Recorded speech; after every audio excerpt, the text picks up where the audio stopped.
ဘာဆိုင်ချင်ဘာဆိုင်လေရှိုးမကြည့်ဘူး အခုတော့လို့ရပါတယ်အခုကလည်းမရပါဘူးနောက်မှတော့သူကတော့အဲ့ဒါဆိုပြင်မိုင်းမယ်ညနေဆိုင်ကျိုးလိုက်ကြည့်အောင်နော်ရပါတယ်ဘာ ရပါတယ်ဘာလို့သူဝတ်ကြည့်ပြီးသွားရဲ့ ကြီးစုမအားဘူး မန်းနေ तू ကစောပြန်နေတဲ့ခါညာဆိုဘယ်လိုလုပ်လဲအဲ့ဒါ တော့ မပြန်ပါဘူးမနာမယ် ဇူးကနောက်နေ့မှာဘဘတက်ခိုင်ရုံးသွားနေရတယ်တပည့်ရလေ3ရက်နေ့မှသွားလို့ရမယ်လေ3ရက်နေ့မှသွားမယ်ဟုတ်ပြီလား3ရက်နေ့မှဟုတ်ကဲ့ကဲဒါကြီးစု ခဏရေးစောလိုက်ပြီးမပြေဆုံးရဲ့အေးခဏစောပြီးဟိုမှာရမလဲဟို စိတ်ရှိုးဆုံးသွားမယ် ဟိုသမင်းစားပြီး9နာရီလောက်ကြာသွားမှာဒီနေ့တော့3နာရီလောက်တဲ့ကဲလာသွားမယ်လို့ဟုတ်ကဲ့အဲ့လိုပြောလိုက် သွားမယ် โอเค ခဏနေတွေ့မယ်နော်လို့ကြီး တော့တော့ပါအေး ခဏနေတွေ့မယ် ခဏနေတွေ့မယ်နေပြီးတော့အေးအဲ့မှာစစ်စစ်ထားမှာတော့နေရတယ်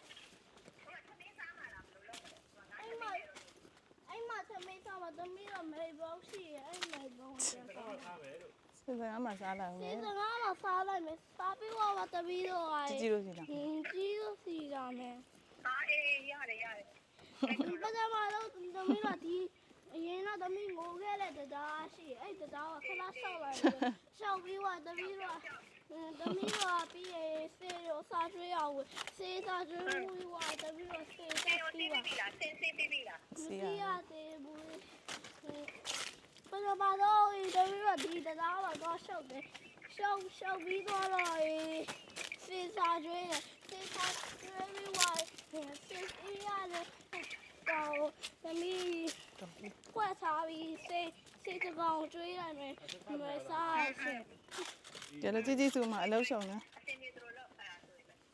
ဘူးမသွားနဲ့တော့နော်ဘူးမသွားနဲ့တော့ပြန်လာခဲ့တော့ဘူးမသွားနဲ့တော့နောက်နေ့အကျဉ်းညမှာပဲဝင်လိုက်တော့နော်အဲ့ဒါ ဟုတ်ကဲ့ ဟုတ်ကဲ့နော်တရရက်နဲ့ချက်မသွားနေအပြင်မန်းလို့ဒုက္ခရောက်နေတယ်အများကြီးနော်သူကြီးကဘာမှမဖြစ်ဘူးလို့ကလေးကဒုက္ခရောက်မယ်လို့နော်ပြောလိုက်ပါဦးကလေးကမခံနိုင်ဘူးအဲ့သမီးသွားချင်တာပပမသွားချင်တာမဟုတ်သမီးသွားချင်တာဒီသမီးကနောက်မှသွားရေးတယ်လေနော် အဲ့လိုလားကြီးစုအလုံးရှုံနေခဏနေမှတွေ့မယ်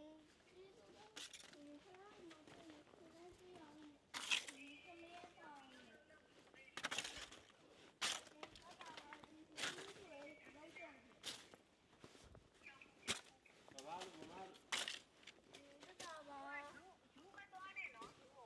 မသွားပါဘူးလို့ မတော်ပါဘူးအေးပြင်မန်းနေမယ်ညကြလည်းစိတ်ကြွရှိအောင်ပါဟုတ်လား စောစောပြန်လာမယ်လို့ကြီးစု အဲ့ဒါပဲနော်အေးဟုတ်ပါဘူး မမလို့ဒီမဲ့နဲ့တော့ဆောက်တဲ့ပုံမှန်လား ကဲလို့ပါရကြရဲသွားမယ်လို့